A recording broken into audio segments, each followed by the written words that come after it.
Fala, senhores, bom dia, tudo bem, tudo bom? Bom, seguinte, gravar uma aulinha hoje é a última aula da parte de clima para gente, é a classificação da Lisa Bernardes, de climas do Brasil. Então, foram 3 aulas de clima, a primeira tratando sobre fatores e elementos do clima, que é uma aula bastante importante, né?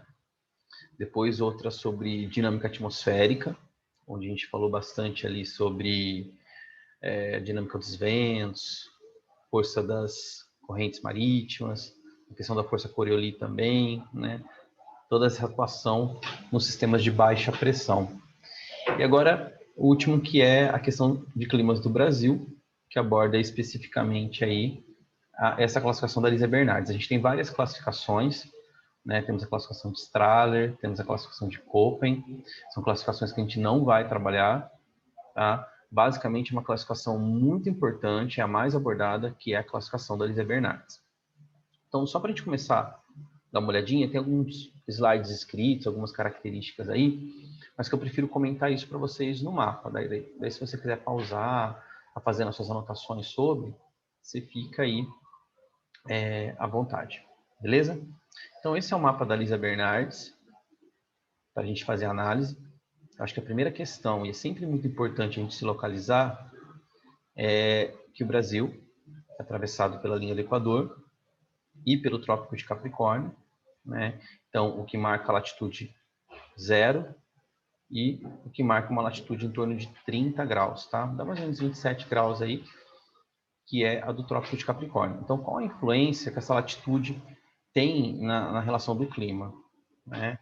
Principalmente que o Brasil tem suas terras predominantes sobre a zona intertropical. Então, por isso que ele é um país relativamente quente, tá? Você pode perceber ainda que quanto mais você se distancia da latitude, e isso é um dos fatores do clima que a gente já discutiu, maior será também a amplitude térmica, ou seja, a variação entre máxima e mínima temperatura aí, né? E você sabe por quê? Justamente porque nessa região da linha do Equador, o Sol incide de forma perpendicular, tá? E quanto mais distante da linha do Equador você se encontra, mais difuso chega essa radiação solar na Terra, beleza? Então, toda vez que a gente se encontrar nessa região da linha do Equador, a amplitude térmica ela é menor. E quanto mais a gente se distancia, maior essa amplitude térmica vai aumentando. Beleza? Então, ó, todo esse território aqui faz com que o Brasil esteja numa zona chamada zona intertropical. Depois, a partir do Trópico de Capricórnio, a gente tem uma pequena porcentagem do território brasileiro sobre uma zona temperada. E daí que você vai encontrar esse clima aqui, que é o clima subtropical, que normalmente ele é um clima de transição do tropical para o temperado. Então, quando você analisa o mapa da Lisa Bernardes, o que você vai perceber? Principalmente que nós temos terras no hemisfério norte.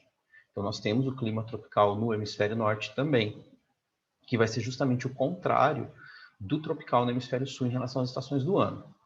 Então, temos grande porcentagem do clima equatorial, uma grande influência aí do clima equatorial, atingindo principalmente a região norte do Brasil.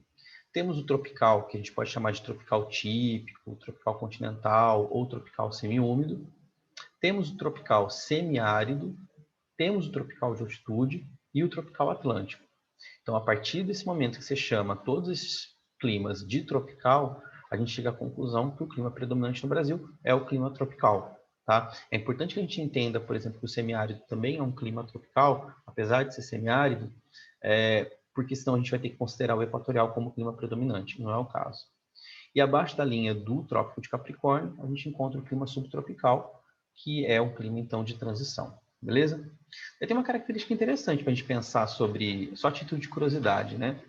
Para a gente pensar sobre esse clima tropical e sobre essa linha do Equador atravessando o Brasil. Esse ano nós tivemos uma declaração do ministro da Saúde, né, o Pazuello. Ele falou sobre o chamado, dizendo que o hemisfério, que a parte norte do Brasil estaria mais alinhada ao hemisfério norte, né? E daí, quando ele fez essa declaração, virou uma chuva de meme, né? Falando que o Brasil estava no hemisfério norte, que nós faríamos as Olimpíadas de Inverno lá em Macau, lá em Mossoró. Mas, na verdade, a declaração dele não é uma declaração muito ignorante, não. Tá? Ele foi mal colocado, sim, ele se colocou mal, mas, na verdade, o que existe nessa região equatorial é o chamado inverno amazônico. E esse inverno amazônico, ele coincide justamente com o nosso verão. Então, mais ou menos no período aí de dezembro, janeiro, né, que é um período do verão no hemisfério sul, essa região equatorial, ela se encontra sob uma forte precipitação. E daí esse índice, esse aumento no índice de chuvas provoca o que a gente chama regionalmente de inverno amazônico.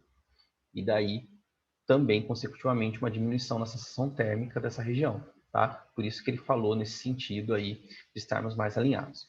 Bom, vamos dar uma olhada então nos tipos de clima, nos climogramas, para a gente analisar a característica de cada um.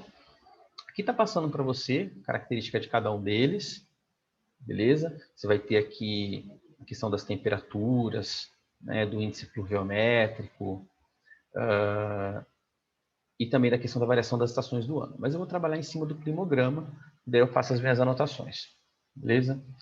Então, tem aqui o primeiro clima, que é o clima equatorial.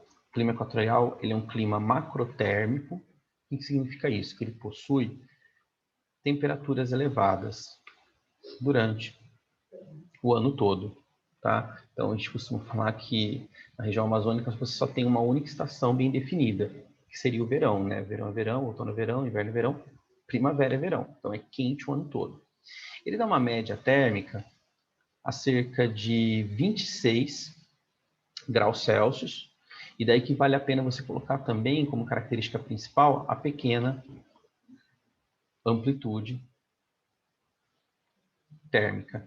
Então, se o verão é 26, o inverno vai ser 25, tá? Sempre essa pequena variação. Outra questão importante, e depois a gente vai analisar isso no climograma, é o índice de chuvas. Então, você tem um índice pluviométrico muito alto. Aí você vai falar, Anderson, mas quanto que é muito alto? Ó, vamos analisar esse climograma. O climograma, ele apresenta os meses do ano distribuídos de janeiro a dezembro, tá?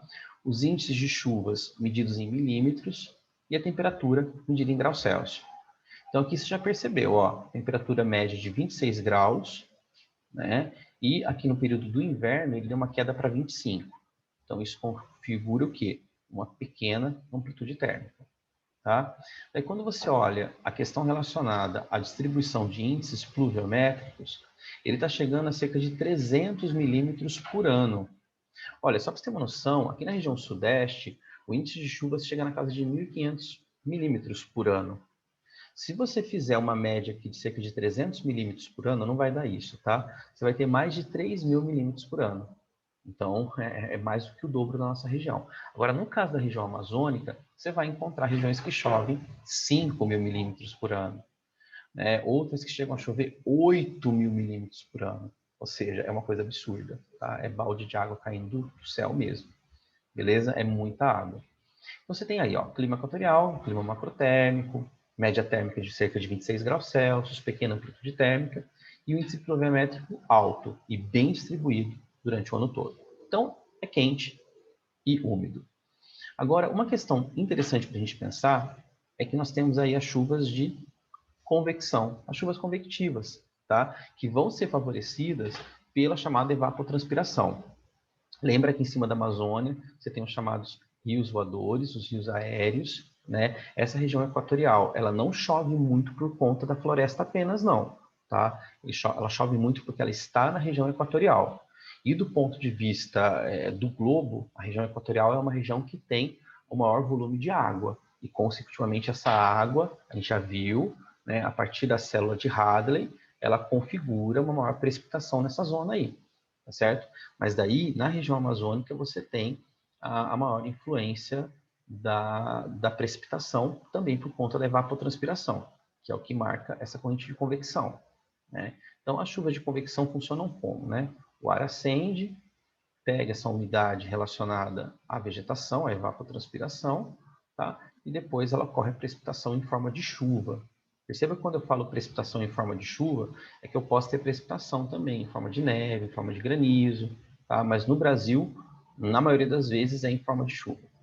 Beleza? Agora, caiu uma questão no Enem, recentemente que ele mostrava justamente o que poderia acontecer se você tivesse o desmatamento aqui. Então, com o desmatamento nessa região, esse índice de chuvas poderia ser diminuído. Beleza? Bom, então, o primeiro clima é o clima equatorial. Daí, no segundo, a gente tem o clima tropical. E daí o que acontece? A gente tem que tomar muito cuidado, porque os nomes variam, tá? Então, vamos voltar para o mapa da Lísia Bernardes. Ela simplesmente chamou de clima tropical. Mas eu posso chamá-lo de clima tropical típico, clima tropical semiúmido ou clima tropical continental. Então, você tem que ficar atento quando você observa essas variações. Ó, são alguns climogramas que eu vou apresentar para vocês. O tropical semiúmido, o tropical continental, tá? E depois o outro no hemisfério norte para a gente poder conversar sobre isso. Então, o que acontece aqui no clima tropical? Primeira questão, ele tem aí temperaturas que ficam na casa dos 20 graus Celsius, né? Os verões são quentes e chuvosos, e os invernos são frios e secos. Então, o que você percebe em relação ao clima tropical? Ele tem apenas 2 estações do ano bem definidas. E isso vai se configurar aqui, ó. Então, não chega a chover 300, tá? Temperatura chega a chover mais ou menos uns 200 em máxima. Você percebe que ele tem uma grande queda nos meses do inverno, tá? Esse mês do inverno chega a chover de 50 a 25 milímetros, tá? E a temperatura aqui está numa média de máxima 24, mínima de 21. Então, também a amplitude térmica ela não é muito considerável, tá certo? Então, é um clima tranquilo para a gente estudar. É o clima tropical típico, clima tropical semiúmido. Ó, aqui ele já está chamando de clima tropical continental, mas são todos os mesmos, você pode perceber que a característica é a mesma. Agora, o que me chama a atenção é quando eu ver, por exemplo, um clima desse sentido. Ó, o que você vai perceber? As temperaturas aqui, elas estão maiores no meio do ano, o que a gente tem como um inverno. Mas se as temperaturas estão altas no meio do ano, significa que eu estou tratando do hemisfério norte. Então tá aqui, ó, chuvoso e quente, mais ou menos aqui frio e seco. Então esse é um clima tropical, porém um clima tropical referente ao hemisfério norte. Beleza? Aí temos algumas outras variações, como por exemplo o tropical semiárido e o tropical de altitude. O que acontece? O tropical de altitude também é um fator do clima, né? Então a altitude ela influencia em temperaturas menores. Não apenas em temperaturas menores, mas ela influencia também no fato da vegetação, né? Lembra que, por exemplo, vegetações como por exemplo a mata tropical, ela aparece em climas mais frios, né? A mata subtropical aparece em climas mais frios, como é o caso, por exemplo, da mata de araucária, né? A mata de araucária, ela ocorre em área de clima subtropical. Ah, Anderson, pode aparecer em clima tropical? Só se for o de altitude. A área nucleada da mata de araucária é o sul do Brasil. Mata de araucária fora de sua área nucleada vai ser onde tiver tropical de altitude. Então, eu posso encontrar desde Espírito Santo, Rio de Janeiro, Minas Gerais, São Paulo, mas daí tem que ter o quê? Elevada altitude. Bom, mas o clima tropical de altitude aparece aonde? Região do Sudeste, então cerca de Espírito Santo, Minas Gerais, Rio de Janeiro, nas áreas de maior altitude. Você percebe uma diminuição da temperatura, então a média aqui está entre 18 mínima e 22 máxima, tá? E pode ter o quê? O aparecimento de geadas. Quando você olha o climograma, ele logo dá uma região em Minas Gerais, São Lourenço. Você percebe que a amplitude térmica ela vai variar de máxima de 22 e mínima de 14. Então você percebe que no tropical de altitude a amplitude térmica ela é maior. E você percebe também que a variação de pluviosidade acaba se tornando um pouco maior. O legal quando a gente faz a questão do clima tropical de altitude é sempre compará-lo com o clima tropical, tá? Sozinho fica muito mais difícil. Bom, aí temos o tropical litorâneo, tá? Ele vai se estender por toda a região litorânea do Brasil, desde o Rio Grande do Norte até praticamente a região do Paraná. E o que tem de mais interessante nesse tropical litorâneo é que as chuvas ocorrem principalmente durante o inverno. Então, quando você olha aí, ó, temperatura 30, máxima 30, mínima 23. Na verdade, a amplitude térmica ela nem deve ser maior. Por quê? Por conta da maritimidade. A maritimidade é um fator do clima que vai simplesmente proporcionar uma menor amplitude térmica. Mas, consecutivamente, você percebe o quê? Que as chuvas ocorrem em julho, tá? Junho e julho aqui. Então, por exemplo, você não vai viajar para o Nordeste, em algumas localidades do Nordeste, principalmente região da Zona da Mata, no período de junho e julho. Por quê? Porque chove. Beleza? Bom, outra variação do clima tropical é o clima tropical semiárido, né? O próprio nome já diz, árido, quente, seco, beleza? Os índices pluviométricos aqui vão ser baixinhos. No caso do nosso sertão nordestino, a gente pode ter cerca de 150, 300 milímetros. Apesar que nós temos regiões no semiárido que não chovem há 30 anos, tá? Outras que não chovem há 15 anos, isso aqui no Brasil.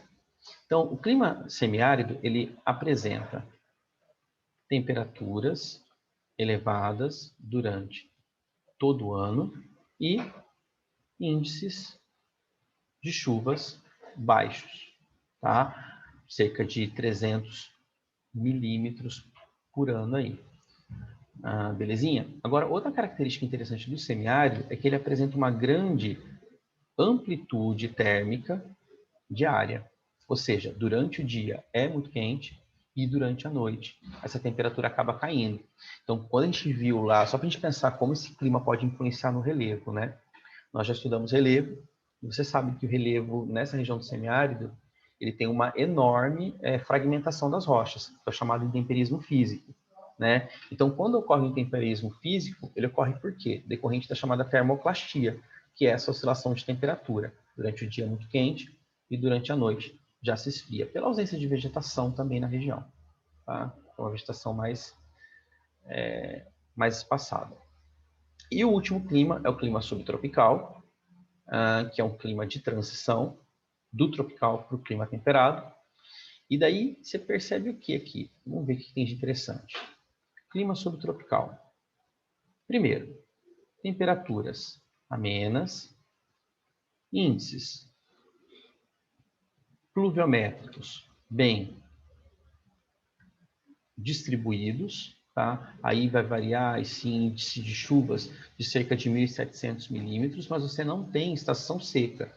Então, ele é um clima mesotérmico, tá? Clima mesotérmico significa justamente isso, temperaturas amenas e sem estação de seca. E outra questão é que ele apresenta uma maior amplitude térmica, decorrente da latitude como um fator do clima. Beleza? Ó, você pode perceber aqui que a temperatura de 18 despencou e que o índice de chuvas está bem distribuído durante todo o ano. Beleza? Bom, acho que é isso para vocês. Acho que dá para ter uma noção aí mais ou menos da classificação da Lisa Bernardes. É relativamente uma aula mais simples, é uma aula mais curta, né? Mediante tudo que a gente vem discutindo sobre climas aí. Beleza? No mais, um abraço para vocês. Fiquem bem. Tchau, tchau.